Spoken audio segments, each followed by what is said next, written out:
El coronavirus impacta el sistema financiero chino y siembra dudas sobre la fortaleza económica del país y la estabilidad del Partido Comunista. La epidemia podría confirmar el temor de algunos economistas sobre la posibilidad de que los mercados financieros chinos colapsen por el sobreendeudamiento. Lo vamos a discutir. Y para ello hemos invitado a Adolfo Laborde, profesor investigador de la Facultad de Economía y Negocios de la Universidad Anáhuac. Nos acompaña desde la Ciudad de México. Profesor, gusto de saludarle. ¿Estará China precisamente a la altura de quienes han apostado a su rápido crecimiento económico y a la apertura de sus mercados financieros? ¿O esta crisis podría, por el contrario, conducir, como temen los más agoreros, los más pesimistas, a un colapso de los mercados financieros precisamente por el endeudamiento? Sí, buenas noches. Efectivamente, hay un temor y está sentado en este tipo de eventualidades que de alguna manera rompen con los ciclos económicos, rompen con el dinamismo de la economía china, que de alguna otra manera había funcionado desde una perspectiva mercantilista. ¿Qué quiere decir esto? Vendía muchísimos productos, importaba pocos productos y eso le daba un superávit comercial. Este superávit comercial lo habían invertido ya sea en bolsa, pero también en otros proyectos como la Ruta de la Seda y en sus bancos de desarrollo. Cuando se rompe este dinamismo, puede dar como consecuencia, por supuesto, una desconfianza de los inversionistas en las bolsas en un primer momento que impactará posteriormente a las empresas chinas. Ahora bien, ¿con qué herramientas cuenta China para apaciguar una posible crisis financiera en el país?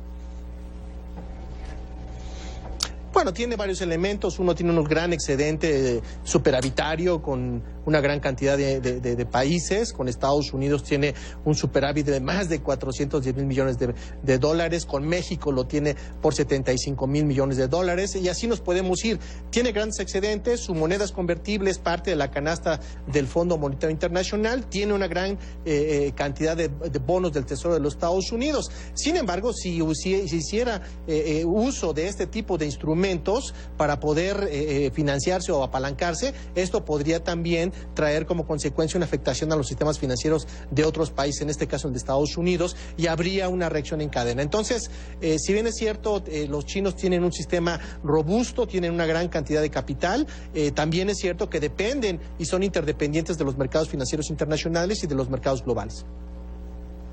Ciertamente, ahora el crecimiento de la economía china es evidente que va a ser afectado. Cuando en abril conozcamos el resultado del primer trimestre, podríamos ver un terremoto en los mercados financieros globales a su juicio, y en ese contexto quizá se podría abrir un escenario de posible recesión global. Es probable, los pronósticos del Fondo Monetario hablan de que China puede crecer al 5.6%. Hace aproximadamente un mes se hablaba de un 3.9%, 4.1%. Pero bueno, hay que esperar los resultados. Por supuesto que esto va a afectar los dinamismos de las economías conectadas a China. Hay una gran cantidad de cadenas de valor, comercio intrafirmas, inversión establecida en China y por supuesto esto tiene que ver con la globalización, con la interdependencia de los procesos productivos y a final de cuentas, pues por eso los inversionistas van a mostrar una cara conservadora.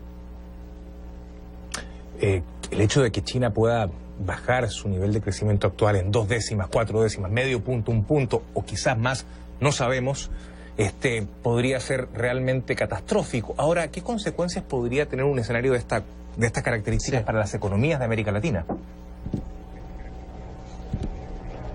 Bueno, eso es grave porque China se ha convertido en un gran socio de países como Perú, Brasil, Argentina, en algunos países centroamericanos. Ha sido un país que fondea a esas economías, les vende y les compra una gran cantidad de productos. De eso depende también el crecimiento de estos países y de cortarse el proceso productivo y el proceso de comercio exterior entre ambas partes. Lógicamente eso va a detonar también menor ingreso, mayores tasas de inflación y por supuesto desempleo. Va a afectar a economías que ya son parte de la lógica de China en América Latina y lo más importante, les va a cortar recursos como el Venezuela o Brasil o Argentina que están recibiendo inversión extranjera directa por parte de los chinos. Entonces esto sí va a tener un efecto negativo en caso de que continúe esta situación y lo vamos a ver muy pronto. Ciertamente, y hay que considerar que muchos países de Sudamérica tienen a China como su principal socio comercial. Ahora bien, desde el año 2008, cuando azotaba al país la crisis subprime, que la bolsa de Nueva York no había tenido una semana tan negra, una caída esta semana del 12.4%, y aún el coronavirus no llega masivamente a los Estados Unidos. Por una parte, la Reserva Federal ha sido cauta, pero los mercados entraron en pánico. ¿Por qué esta doble lectura, profesor?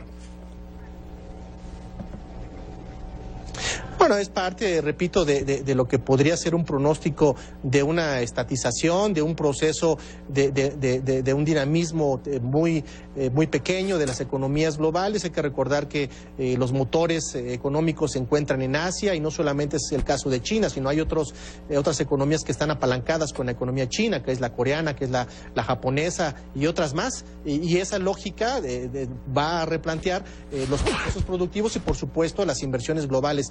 Las bolsas son un ejemplo natural de cómo se pueden vislumbrar los aspectos económicos en el corto plazo, y los efectos negativos de las mismas pues nos hablan de que hay pronósticos, repito, pues no muy alentadores en el proceso de producción, en los procesos de rentabilidad y las tasas de retorno, por supuesto.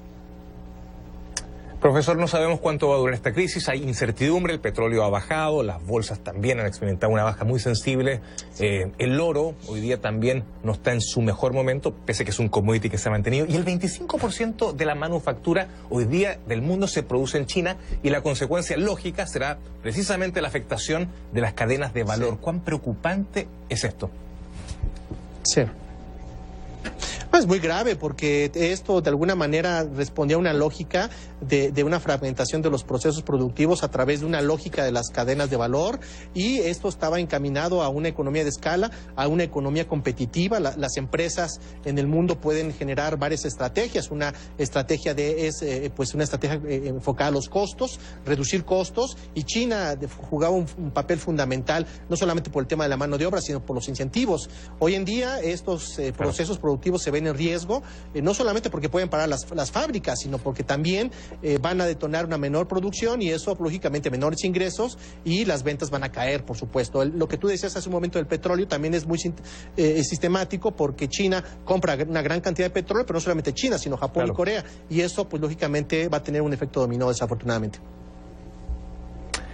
Adolfo Laborde, profesor investigador de la Facultad de Economía y Negocios de la Universidad Anáhuac, gracias por estar esta noche en el programa. Hasta pronto.